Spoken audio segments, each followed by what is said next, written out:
네, 그러면은 영상 보시고 나서 좋은 질문 또 많이 남겨주신 것 같아서요. 앞에서부터 하나씩 답변 드리도록 해보겠습니다. 우선 처음에 미중 분쟁이 우리나라 업체들에게 호재가 될 수 있군요. 그럼 거꾸로 미중 관계가 좋아지거나 국제사회 구도가 바뀌면 영향을 민감하게 받게 될까요? 라고 서지훈님께서 질문해 주셨는데요. 네, 되게 진짜 2차전지 주식, 네. 한국 2차전지 주식들의 입장에서는 되게 중요한 질문입니다. 그래서 저는 뭐 반 논담, 반 진담으로 주변에 이제 펀드 매니저 분들한테 얘기하는데 CATL이, 중국의 CATL이 미국에다가 공장을 지으면은 한국 배터리 다 파세요. 이렇게도 얘기를 합니다. 그래서 지금 한국 업체, 제가 내용 계속 말씀드렸었던 게 한국 업체들이 중국 업체들, 중국 소재보다 오히려 더 프리미엄을 받고 있는. 물론 이제 CATL의 밸류에이션이 뭐 한국 배터리 셀 업체보다 훨씬 더 높아요. 네. 하지만 이제 소재들은 한국에 오히려 더 지금 밸류에이션이 높게 받고 있는데 이게 이제 미중 무역 분쟁 때문에 중국이 미국에다 공급을 못하고 있다. 그러면 이제 거꾸로 이제 중국이 미국에다가 공급을 하게 된다라고 하면 한국의 이런 밸류에이션 프리미엄이 많이 빠질 거다라고 보고 있습니다. 그래서 그러한 것 또 하나가 이제 네. 뭐 하나 또 있었었는데, 네. 그러면 지금은 관계가 안 좋아서 우리나라가 어떻게 보면 좀 수혜를 입고 있는 상황인 거잖아요. 맞습니다, 네. 근데 그 테슬라 입장에서도 CATL의 비중을 자꾸 늘릴 수 없는 상황인데, 지금 제한되고 있는 상황인 건가요? 네. 배터리 수급을? 그러니까 제가 또 이제 말씀드린 생각이 났는데, 네. 이게 그 차량용 반도체 사건을 겪으면서 네. 이 자동차 업체들이나 모든 기업들이 서플라이 체인에 대해서 되게 민감하게 지금 반응을 하고 있어요. 그래서 안전재고를 확보하려고 되게 노력을 많이 하고 있고, 그리고 그렇기 때문에 중국 소재를 갖다 쓰는 걸 되게 꺼려할 수밖에 없습니다. 그래서 만약에 지금 중국 소재 배터리를 써가지고 미국에서 전기차를 만드는데 미중 관계가 안 좋아져가지고 트러블이 생겨서 어느 날 중국이 야 공급 안 해. 이러면은 전기차를 생산을 못 하잖아요. 이러면 어떻게 보면 나라의 안보나 뭐 이런 것과도 그 관계가 되기 때문에 되게 중요한 요인이다라고 생각합니다. 그래서 중국 거를 과연 나중에 쓸까? 저는 최근에 이제 중국이 보여주는 행태나 뭐 지금 러시아도 막 가스를 유럽에 공급하냐 마느냐 이런 거 갖고도 쥐 칼자루 쥐고 흔들잖아요. 그래서 이런 걸 칼자루를 중국이 쥐게 됐을 때 이거 되게 이걸 갖다가 무기로 활용할 수도 있기 때문에 미국이 한국 업체들한테 계속 러브콜을 보낼 수밖에 없지 않을까 저는 그렇게 생각을 합니다. 네. 네, 그러면은 그 다음 강주환님께서 중국 업체에 비교할 때 우리나라 배터리 셀 업체들의 원가 경쟁력은 어떻게 보시는지요?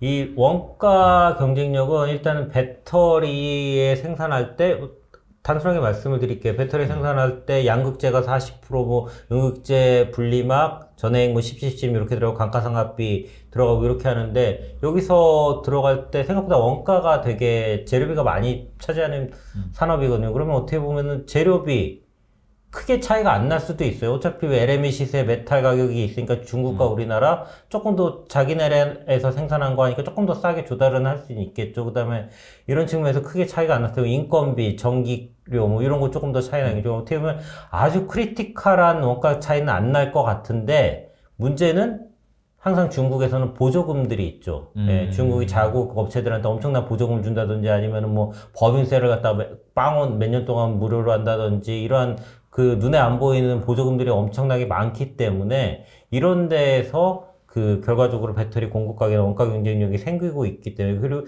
지금 2차 전지뿐만이 아니라 뭐 예전에 LED 산업 때도 그랬고 태양광 산업 때도 그랬고 계속적으로 중국이 이제 그렇기 때문에 자꾸 이제 미국이나 유럽에서 중국 업체들한테 그 소송을 그 중국 그 무역도 지금도 어떻게 보면은 니네들 다 보조금 키워가지고 이렇게 커나가고 이렇게 해서 공급하는 거 아니냐 그래서 이런 거에 대한 지금 태클을 걸고 있는 거기 때문에 그래서 단순하게 비교하면은 똑같은 것을 만든다고 했었을 때는 원가 경쟁력이 당연히 중국이 꽤 있을 수밖에 없습니다. 그래서 최근에는 이제 중국에서 NCM 배터리도 조금 하고는 시작은 많이들 했는데 거기서는 아직까지 이제 한국만큼 이제 규모의 경제가 나오는 업체들이 없기 때문에 그 측면에서는 그러한 이제 그 테크놀로지라고 해야 될까요? 그 제품에 대해서는 한국이 조금 더 아직까지는 원가 경쟁력이 있지 않나. 그리고 기술적인 우위도 있다. 원가 경쟁력 플러스해서 기술적인 우위가 한국이 있기 때문에 당분간은 뭐 NCM에서는 한국이 계속적으로 우위를 가져갈 수밖에 없을 거다라 생각을 하고 있습니다. 셀 종류도 다른 뿐더러 그리고 보조금에 대한 영향도 되게 사실은 큰 맞습니다. 부분이다 네. 라고 말씀해 주신 것 같고요. 그다음에 ED님께서 자, LFP 배터리가 NCM보다 가격쯤에 싸서 테슬라는 LFP를 탑재하고 글로벌 일부 업체도 LFP를 도입하려 합니다. 그래서 LFP 업체, 그러니까 중국 업체들이 자꾸 영향이 커지고 있는데 우리나라는 사실 NCM 위주잖아요. 그래서 이 우리나라 셀 업체들의 전망에 대해서 위협을 받지는 않는지. 네. 이거는 이제 아까 요 질문 주신 다음에 조금 있다가 제가 아마 아까 그 영상에서 말씀을 드렸습니다. 그래서 거의 정말 제가 딱 하려고 했었던 그 말씀을 갖다 이렇게 질문을 해주셨고요. 그래서 다시 뭐 간략하게 말씀드리면은 이건 어떻게 보면 한국만의 생각이었었을 것 같아요. 그래서 이제 한국이 이제 NCM이 계속 커지고 이게 원가 그 용량이 워낙 높게 잘 나오니까 이게 시장 다 먹을 거다 했는데 예상에 여기서 이제 딱 스위치가 바뀐 게 바로 테슬라가 그 모델 3에 그 Y에 셀2팩이라는 공정을 적용을 한 거죠. 이게 이제 되게 의미가 있는 게 기본적으로 셀을 만들고 요런 어떻게 보면은 파우치 배터리 같은 거 이런 이제 책 같은 이런 조금보다 얇은 이런 파우치 안에다가 셀을 하나 만들고 이걸 갖다가 30개 폭에서 모듈을 만듭니다. 그래서 이 모듈이 이런 커다란 박스가 되는데 이 모듈을 갖다가 또 몇십 개를 모아서 전체 이제 배터리 패키징이 되거든요. 그런데 요 이제 셀2팩은 요 중간에 모듈, 요 박스가 없어집니다. 그래서 요 셀들이 큰 이제 배터리에 차곡차곡 들어가는데 이제 원통형 배터리를 지금 테슬라가 하고 있죠. 그래서 이 원통형 배터리를 커다란 이제 그 배터리 팩 안에다가 넣는데 요게 중간에 모듈 공정이 빠지면서 원가도 절감이 되고 그다음에 생각보다 이렇게 박스로 넣어야 되니까 요 정도 공간에는 이 박스가 차지할 수 없으니까 이렇게 데드 스페이스들이 발생을 해요. 그래서 더 구석구석까지 다 이렇게 원통형 셀들을 갖다 집어넣을 수 있어서 생각보다 더 많이 배터리를 넣을 수가 있게 됩니다. 그래서 일반적으로 이제 LFP가 NCM보다 한 30% 정도 용량이 떨어지는데 막 구석구석에다가 배터리를 더 집어넣은 거예요. 그래서 동일한 면적에서 NCM 대비해서 LFP가 용량이 한 10% 정도 적게 만들 수 있고 대신에 무게는 한 30% 더 늘죠. 근데 용량이 10% 적은 대신에 가격이 30%가 작게 만들 수 있다 그래요. 그래서 생각보다 LFP가 요 셀2팩 공정이 도입이 되면서 이건 아니다. 더 생각보다 점유율을 많이 차지할 거다. 그래서 제가 여기서도 작년도까지만 해도 LFP 점유율이 20%에서 점점 줄어들 거다라고 얘기를 했는데 요 셀2팩 공정이 나오면서 아마 30%까지 이렇게 늘어나지 않을까. 그래서 아까도 말씀드렸듯이 저가 라인은 LFP가 될 것 같습니다. 그리고 중고가 이상에서는 이제 NCM. 그리고 뭐, 계속 가격이 중요하니까 LFP가 계속 더 되겠는데, LFP라는 배터리의 용량의 한계가 있습니다. 그래서 그램당 165 미리암페어까지밖에 올릴 수 없는 용량 한계가 있기 때문에, 이거는 이제 중고가 이상에서 절대 갈 수가 없습니다. LFP의 그런 한계점이 있기 때문에 그래서 이런 식으로 이원화가 될 수 있지 않을까. 그리고 NCM도 가만히 있는 게 아니죠. NCM도 지금 말씀드렸듯이 뭐 811 구반바 뭐 단결점 계속하면서 용량을 늘리면은 결과적으로 사용량이 줄어드는 거죠. 같은 그 배터리 안에서는. 그래서 더 가격이 싸지는 거거든요. 가만히 있지 않으니까 저희들 주식하시는 분들이 또 좋아하는 말 중에 하나가 막 주가 계속 빠지면은 뭐 어떻게 하니까 회사인데 뭐라도 하겠지. 네, 그런 거 지금 NCM도 열심히 하고 있습니다. 네네. 그래서 LFP가 한쪽 시장을 다 압도적으로 점유하거나 이럴 일은 사실은 거의 현실 없는 거니까. 맞습니다. 네. 그다음에 컨실리언서님께서 2차전 사는 가장 고민되는 부분은 주가인 것 같습니다. 2025년 실적을 반영하고 있다는 이야기도 있는데 지금 레벨은 시장에서 매우 긍정적으로 보고 있다는 느낌이 강한데 팀장님 어떻게 보고 있을지 궁금합니다. 네, 매우 긍정적으로 보고 있습니다. 네, 시장에서. 네, 그래서 조선업이 그랬었어요. 음. 몇 년도 수주, 왜냐면 수주란 게 이게 2년도, 3년도 후에 배가 나가고 하니까 이런 이제 수주 잔고를 갖고 해서 몇 년 후에 실적을 땡겨가지고 네. 반영을 했는데 지금 왜 이렇게 일반적으로 지금 소재 업체들이 2023년도, 4년도 실적을 땡겨와가지고 밸류에이션을 하고 있거든요. 근데 이렇게 할 수 있었던 시발점이 뭐였냐면은 작년도 초에 그 에코프로비엠이 3년 장기 공급 계약을 하면서 요게 시장에서 확 반영이 되기 시작을 했어요. 그래서 물론 이제 시장들의 전기차 시장이 커질 거니까 이렇게 성장할 거니까 장래 실적을 주가가 일단 많이 너무 올라서 밸류에이션이 비싸니까 미래 실적을 땡겨와서 밸류에이션 하기 시작했었어요. 근데 이게 이제 시장에서도 어떻게 보면은 그 미인대잖아요. 시장의 합의에 네. 의해서 이렇게 주가가 결정되는 건데 이걸 갖다가 시장에서 용인해주고 합의를 해준 게 야 이렇게 장기 공급 계약을 하면 이만큼 이렇게 조선업이 수주해서 몇 년치의 일감을 확보했듯이 장기 공급 계약을 하면은 몇 년간의 실적이 확정이 되는 거죠. 지금 현재 시점에. 그렇기 때문에 그러면은 이미 몇 년치 다 땡겨왔으니 실적이 확정이 되니까 이것까지 다 반영을 할 수 있겠나 하면서 이제 향후의 실적을 반영을 하고 있는데, 근데 이제 여기서 그러면은 자꾸 계속 25년도, 26년도 뒤에 걸 계속 땡겨올 수는 없잖아요. 네. 근데 어느 한계는 있을 수밖에 없는데, 근데 제가 말씀드리고 싶은 포인트는, 그럼 이제 지금 3년도, 4년도 실적을 땡겨와서 밸류에이션을 하는데, 그럼 이제 내년도 이맘때가 되면 어떻게 될까? 똑같이 또 2024년도, 5년도 실적을 땡겨서 밸류에이션을 하겠죠? 네. 근데 여기서 그러면 이때 지금 저 같은 경우는 특정 기업의 2023년도와 4년도의 PER의 평균을 갖다가 밸류에이션을 해서 거기에 30배를 그 실적에 30배를 적용해서 밸류에이션을 하고 있어요. 그럼 내년도 아마 이맘때 갔을 때 똑같이 2024년도, 2025년도에 평균 EPS에 30배를 적용해서 할 거죠. 근데 여기서 중요한 거는 30배가 유지가 되느냐.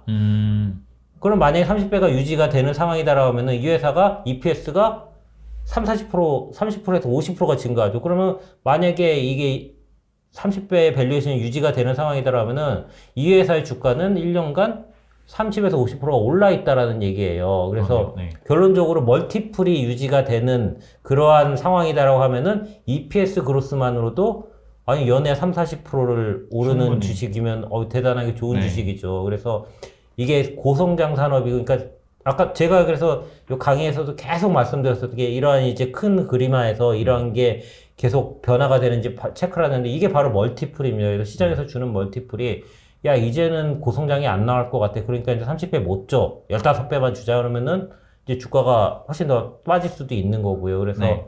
이 멀티플이 계속 유지가 될 수 있냐. 근데 이 멀티플이 유지가 될 수 있느냐 없느냐는 제가 계속 강조했었던 이제 미중 무역 분쟁이나 네. 여러 가지 요인들. 네, 이런 게 계속 지금과 같은 수준으로 되느냐, 또는 더 강화가 되느냐. 그럼 네. 오히려 멀티플이 더 올라가겠죠. 근데 거꾸로 더 약해진다고 하면 이제 멀티플을 좀 다운시켜야 되는 거고요. 그랬을 때 만약에 멀티플이 제가 이제 원래 30배를 줬었는데 멀티플이 뭐 한 20배로 떨어진다. 근데 EPS는 30% 오른다. 그럼 주가는 제자리여야겠죠. 네. 네, 그런 식으로 생각을 하시면 될 것 같습니다. 그럼 이 멀티플에 영향을 주는 또 한 요소가 네. 그 다음 질문에 슈퍼볼님께서 해주셨던 이 전기차 시장의 어떤 성장의 그로스가 이제 좀 더 속도가 둔화될 때가 또 올 거잖아요. 그렇죠. 네. 그런 것도 영향을 줄 것 같은데 그래서 이 질문 바로 이어서 가면은 네. 전기차의 피크가 온다라고 하는 시점은 어느 정도 파일을 차지했을 때 낼 수 있을까요? 이거는 성장률로 보시는 게 더 맞을 것 같아요. 예를 들어서 10%에서 20%를 간다. 침투율이요? 예. 네. 그러면은 100% 성장이죠. 그렇죠. 네. 100% 네. 성장. 근데 30%에서 40%를 간다. 그러면 33%. 33%. 네. 그러니까요. 크게 다르잖아요. 예. 아. 똑같이 이제 10%포인트가 늘어나는데 성장률은 100%와 33%예요. 그렇네요. 이건 결과적으로 제가 계속 말씀드렸던 성장률과 똑같은 함수이기 때문에 그래서 아마 똑같은 개념으로 봤었을 때는 뭐 30-40% 가면은 만약에 피크가 온다. 근데 아마 그 전에 조금 더 시장이 더 워낙 급하니까 빨리 반영을 할 것 같은데 네. 제 생각에는 그래도 20% 정도까지 올라갈 때까지는 그래도 큰 문제가 없지 않나. 네, 피크가 온다라고까지는 얘기는 안 할 것 같고요. 그리고 또 하나가 이제 매니저님도 계속 얘기하셨는데 이 시장에서 어떤 신기술 내지 신제품이 시장에서 침투율이 10% 정도 될 때가 이게 되게 급성장하는 네. 산업이 엄청나게 급성장하면서 주가도 되게 퍼포먼스를 잘 보이는데 그게 이제 올해 7% 정도 되고 내년도에 아마 10% 가까이가 될 것 같은데 그래서 그게 올해 내년도가 아마 가장 퍼포먼스를 세게 보여주고 있는 해이지 않을까 싶습니다. 그렇기 때문에 뭐 작년도 일부 이제 에코프로비엠이나 LNF 같은 경우 작년에도 3배 오르고 올해도 3배 올랐거든요. 내년에 3배 오를까요? 그건 쉽지 않아 보이는데 그렇지만도 아까 말씀드렸듯이 EPS 그로스가 세기 때문에 네. 충분히 이제 이 밸류에이션이 유지가 되고 EPS 그로스만으로도 충분히 주가가 30에서 50%까지도 오를 수 있는 그러한 이제 내년도에 힘은 있다. 그렇게 생각을 하고 있습니다. 네, 알겠습니다. 그러면은 여기 질문. 그러면은 이제 시장에서 다 반영하지 못하고 있는 그러니까 그 잠재성이나 성장성에 대해서 그런 2차 전지 내에 어떤 밸류 체인이 또 있을까? 예. 그게 이제 제가 이제 컨퍼런스 말미에 말씀드렸었던 그러한 시장들인데요.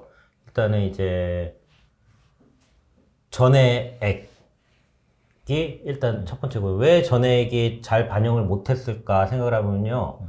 올해 이제 양극재 업체들 실적이 좋았어요. 왜 좋았냐? 첫 번째 메탈 가격 일단 전기차가 많이 나갔기 때문에 네. 매출이 좋았어요. 그 다음에 메탈 가격이 상승을 했었어요. 그래서 메탈 가격 상승하면은 실적이 왜 좋을까? 기본적으로 이런 이제 양극재가 이제 NCM 811이나 이런 거면 니켈 코발트 망간으로 하는데 이 업체들의 판가 산정은 이 니켈 코발트 망간의 LME 시세 그 런던 메탈 익스체인지에서 고시되는 누구나 똑같이 볼 수 있는 요 시세에다가 플러스 가공비를 받고 판가를 산정을 해요. 그러면은 만약에 메탈 가격들이 오르는 구간에는 어떻게 될까요? 기본적으로 낮은 가격에 샀었던 원재료가 높은 레깅이 있으니까요. 구매와 판매 시차가 있으니까 낮은 가격에 산 원재료가 높은 가격에 판매가 돼요. 그래서 여기서 이제 플러스가 나오고요.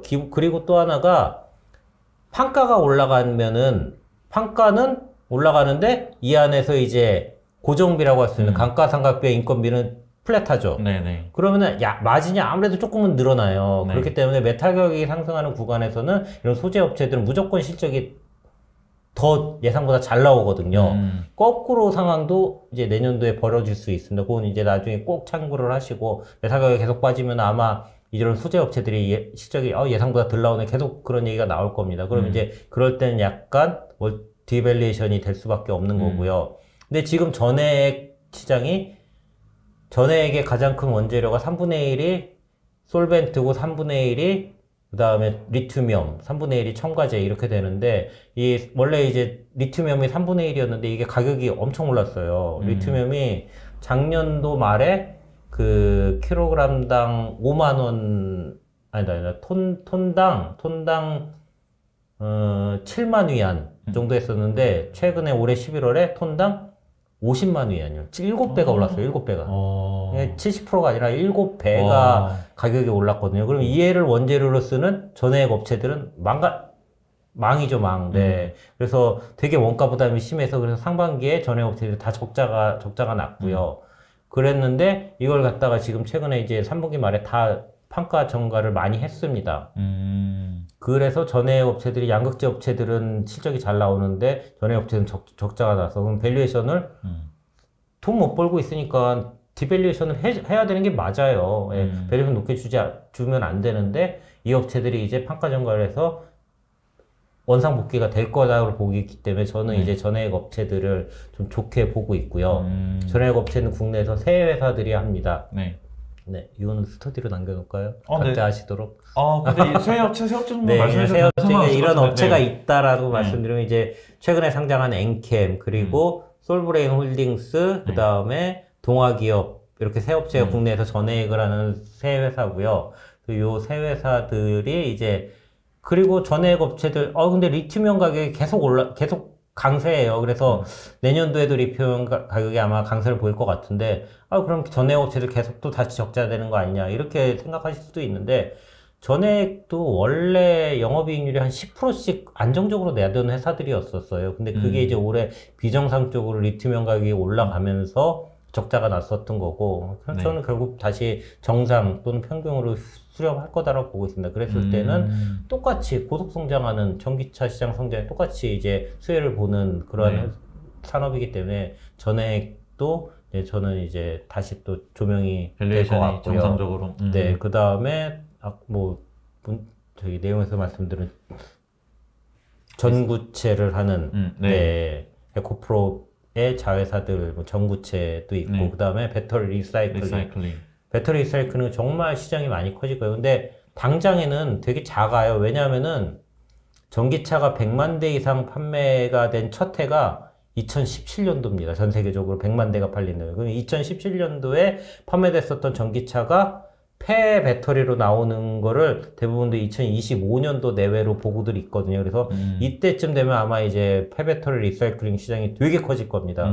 그래서 요때를 타겟으로 해서 다들 뛰어들고 있고, 네, 그래서 뭐 이건 또 이제 땡겨서 미리 또 반영을 하겠죠. 그래서 폐배터리 리사이클링 하는 시장 산업 회사들, 내년 초에 이제 성일하이텍이라는 회사도 상장을 할 테고, 네.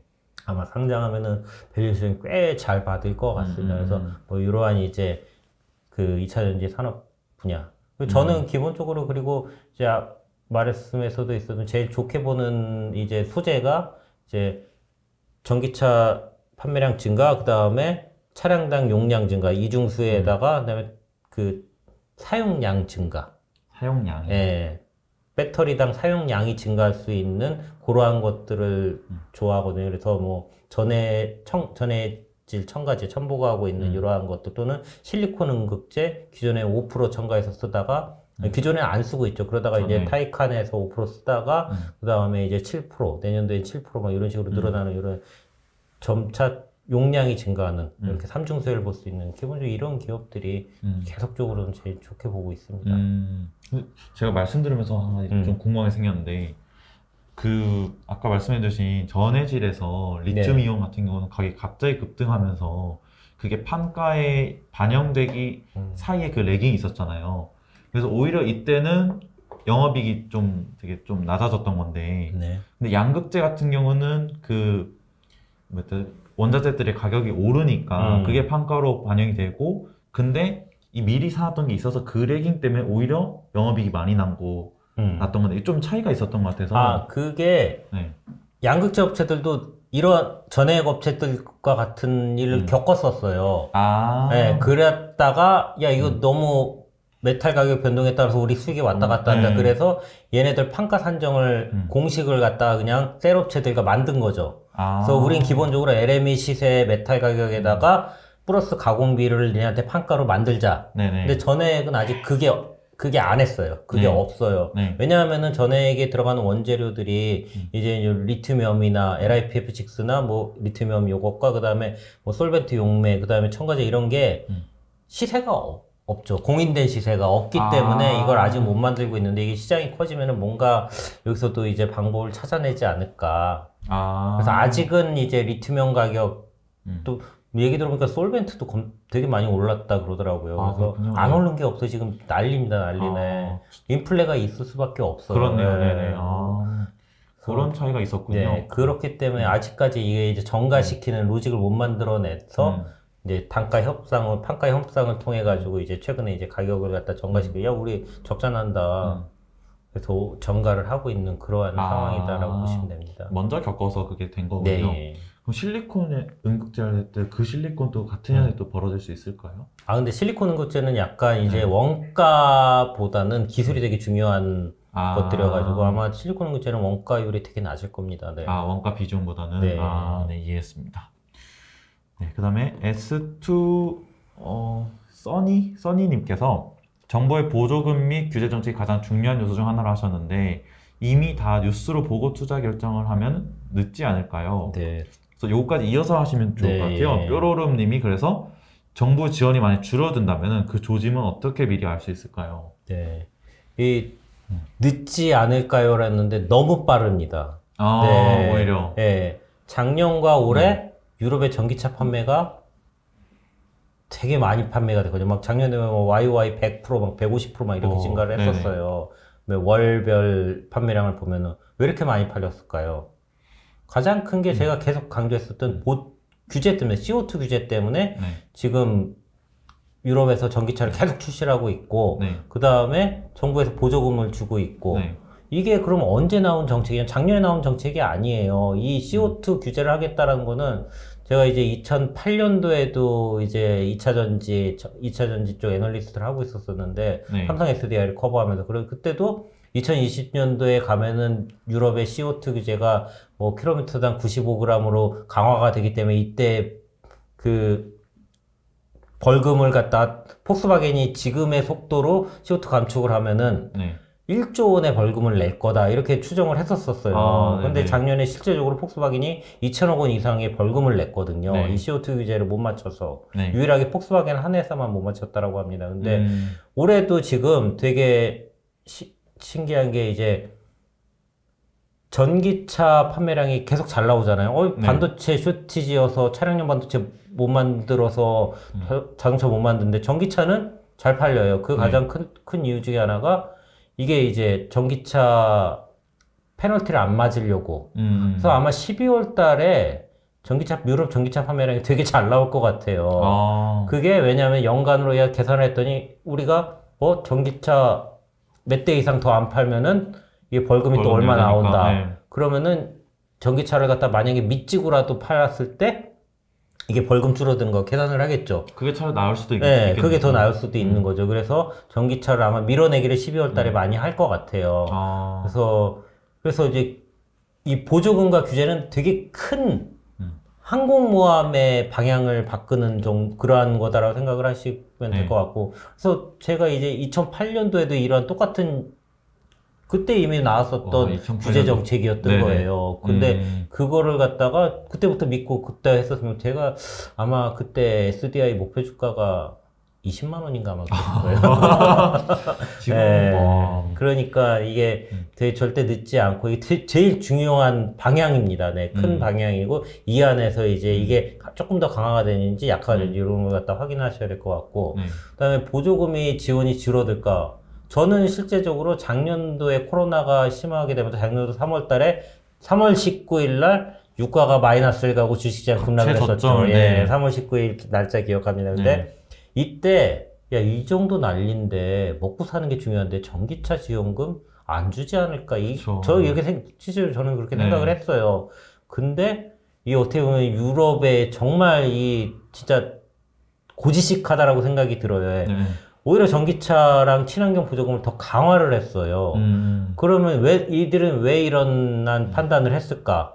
자기네들이 가야 할 방향을 그렇게 이미 세팅을 해놓고 이걸 가야 된다고 했기 때문에 그래서 좀 이렇게 방향이 이러한 상황에서도 오히려 강화가 됐다고 생각을 하고 있거든요. 그래서 결과적으로 시대의 흐름 또는 뭐 국민의 세상의 뭐 사람들의 이제 열망 이게 가장 중요한 것 같아요. 그래서 지금 이 친환경에 대해서 그러니까 이것도 어떻게 보면은 우리가 이제 코로나를 겪으면서 이게 우리가 환경에 대해서 조금 더 신경을 많이 써야 되겠다 이러한 자각들도 했었잖아요. 그래서 이러한 것들이 결과적으로 반영이 된 게 각 정부의 정책인 거기 때문에 이거는 이제 살면서 이제 여러분들이 피부로 느낄 수밖에 없는 것 같고요. 그래서 정부의 지원이 미리 포착은 뭐 이러한 식으로 정성적으로 할 수밖에 없을 것 같습니다. 또는 뭐 그리고 좀 전에도 말씀드렸듯이 실제적으로 정부의 정책이 나오고 나서 이게 실제적으로 반영이 되는 건 되게 늦어요.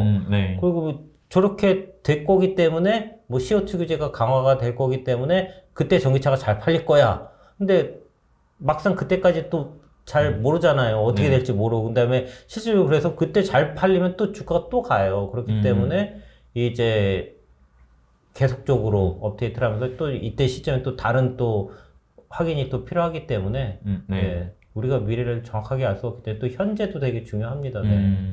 그렇게까지 미리 알 필요도 없고 알 수도 없고 뭐 그렇게 미리 알고 확신을 갖고 그때부터 장기 투자하시면 최고죠. 그렇긴 한데 사실 그 2008년에 나왔다는 말씀은 벌써 13년 전에 사실 그랬던 거잖아요. 네, 이렇게 연식이 됩니다. 생각보다 그 텀은 매우 길게 형성돼 있다 생각 드네요. 그다음에 이제 엘신 님께서 이제 아까 일본 기업가의 경쟁력을 말씀해 주셨던 것 같아요. 그래서 일본 기업 여전히 잘하는 기업들도 많은 걸로 이제 알고 있는데 경쟁 우위를 우리나라 계속 가져갈 수 있을까? 네. 특히 미국, 유럽 시장에서 네. 이런 거 한번 여쭤보신 것 같습니다. 네, 이게 전기차 시장이 네. 뭐 매년 올해 같은 경우 작년에 311만 대가 판매가 됐고 올해는 630만 대 정도 판매가 될 것 같아요. 거의 두 네. 배가 넘게. 네. 제가 이거 한 달 전에 동영상 찍었는데 그때는 지금 아까도 8, 90% 성장할 거다라고 네, 그래. 네. 근데 지금 생각하면 지금은 100%예요. 100%가 100% 넘게 예요. 성장을 해요. 그러니까 네. 그새도 더 이게 상향이 됐거든요. 그래서 네. 이렇게 고속 성장하는데 한국 업체들은 되게 적극적으로 이게 한국 재벌의 그 강점 중에 하나입니다. 그래서 의사결정을 갖다 강력하게 해서 투자도 강력하게 할 수 있는데 일본은 아시다시피 되게 보수적으로 투자를 해가지고 되게 생각보다 캐파 증설이 안 되고 있고 그래서 뭐 작년에도 그 ABF인가 그 요것도 쇼치즈가 나가지고 일본 업체도 아지노모토만 하고 있는데 네. 요 쇼치즈가 나가지고 몇 년 동안 해서 안 된다 이런 얘기도 나오고 그래서 일본 업체들은 이렇게 급성장하는 거에 잘 맞춰서 투자를 안 하기 때문에 네. 아마 일본 업체들은 계속 뒤처질 것 같고요, 배터리에서. 물론 이제 원천적인 소재 기술들은 아직도 많이 갖고 있어서 일본 업체들이 곳곳에서 이제 우위를 보이고 있는데 네. 그래서 전반적인 거는 뭐 일본과 그렇게 경쟁을 하는 구도는 아닌 것 같고요. 네. 그다음에 중국 기업가는 아마 이제 미국에서는 절대적으로 한국 거밖에 쓸 수 없는 상황이 계속 펼쳐질 것 같고 네. 유럽에서는 일부 중국 거를 쓰다가 아마 D이지 않을까. 네, 장비 업체들도 일부 이제 중국 거 세팅했다가 다시 한국 업체한테 이거 우리 다음 라인은 니네가 해줘 뭐 이런 식으로 그 요청이 왔다라는 그 기업들도 있어서 아마 네네. 저희는 뭐 이러한 이제 되게 엄청나게 좋은 호기를 맞은 것 같습니다. 한국 그렇네요. 배터리 업체들이. 네, 그러면 여기 저희 질문 거의 다 답변해 주셨는데 그동안 조금 몇 개가 올라온 것 같아요. 살펴보면은 강주환님께서 조금 내주셨는데 전고체 배터리 전망 셀업체 주가 부진의 이유, 완소체 내자 이유 잘 정리해 주셨습니다. 좋은 거, 감사하다는 내용이었네요. 네, 감사합니다. 네. 네, 전자석 탈철기 업체인 제보마트 회사에 대해서 어떤 네. 전자석 탈철기? 네, 이건 이게 어떤 상황이에요? 네. 탈철이 되게 중요해요. 양극재나 의재 뭐 소재 만들 때 철이 조금이라도 들어가면 이게 화재의 원인이 돼가지고 이 탈철을 되게 중요한데 네. 이 다른 소재 업체들의 주가 상승이나 비해서 아마 대보망코틱스가 주가가 많이 못 갔을 거예요. 네네. 저 처음에 상장했었을 때 아니 뭐 전자석 만드는 회사 아니야? 그냥 전자석 이렇게 코일 감아가지고 네네. 전자석 만들면은 끝 아닌가? 네. 이제 회사 대표님한테 비슷하게 질문도 했어요. 근데 이게 이제 정확한 그 뭐 자력이겠죠. 정확한 수준의 자력을 맞추는 게 정말 어렵다. 되게 자기네들 노하우가 필요하다. 그런데 뭐 초기는 그렇겠지만은 중국도 이제 배터리 생산한 지 너무 오래됐잖아요. 네네. 거기도 계속 노하우가 쌓일 텐데. 그래서 그러니까 결과적으로 이거는 경제적 해자의 문제인 것 같아요. 예, 저는 이제 그래서 제 개인적인 의견은 이런 전자석 탈출기 같은 경우는 경제적 해자가 그렇게 높지 않다라고 생각을 하고 있고요. 네. 그렇기 때문에 뭐 저 미팅 해본 지 한 몇 년이 돼가지고 솔직히 잘 모릅니다. 이 정도만 저도 계속 생각을 갖고 있었어가지고 팔로우업은 하고 있지 않아서 최근의 상황은 잘 모르겠습니다. 네. 당시에 그냥 걱정하셨던 부분은 경제적 해자에 대한 부분이셨다 정도인 것 같습니다. 네, 그러면은 벌써 시간이 한 50분 다 돼갔네요. 그래서 더 이상 조금 질문이 없으시다면은 오늘 라이브 시사회는 여기서 마치면 될 것 같습니다. 네, 그래서 혹시 마지막으로 한 말씀 해주시고 마무리하는 걸로 해도 될까요? 네. 근데 지금 밤 10시가 되는 상황인데도 이렇게 열심히 듣고 질문해 주시고 너무 저 솔직히 놀랐습니다. 이제 집에서 그냥 핸드폰 끄적대다가 자는 시간이었는데 너무나 제가 좀 반성하게 되고 더 열심히 해야겠다라는 생각이 드네요. 정말 잘 투자하셨으면 좋겠습니다. 그래서 공부 계속 열심히 하시고 가장 중요한 거 호기심 같아요. 네, 항상 호기심을 갖고 이랬으면 어떻게 될까. 저도 이게 뭐 펀드 매니저 하고 애널리스트 하면서 계속적으로 제 자신을 바꾼 거거든요. 이런 일이 있어? 그럼 이런 거는 주가에 어떻게 될까? 이런 이 회사와 관계니까 저 회사와 관계있어. 이게 계속 꼬리에 트레이닝이거든요. 예, 이게 사람이 그렇게 안 돼요, 시작할 때는. 근데 이제 계속 트레이닝 하면서, 이거는 이렇게 하면 뭐 하면은 어떤 기업한테 줄까요? 이거 계속적으로 계속 연관을 노력을 해봐야 되거든요. 그래서 이런 한 평상시에 계속 노력을 하시다 보면 아마 조금 더 시장과 주식에 대해서 조금 더 잘 아시게 되지 않을까. 네. 계속 뭔가 조금이라도 도움되는 말씀 계속 드리고 싶네요. 아, 네. 네. 너무 좋은 정말- 말씀 해주신 것 같아요. 네. 네. 진짜 오늘 답변해주신 내용을 여기서 끝내지 말고 조금 이해 안 되셨던 분은 더 찾아보고 또 꼬리에 꼬리 물고 또 답변을 찾아보다 보면은 훨씬 더 나은 성과가 있지 않을까 싶습니다. 네, 그럼 오늘 여기서 마무리하도록 하겠습니다. 네, 감사합니다. 네, 감사합니다.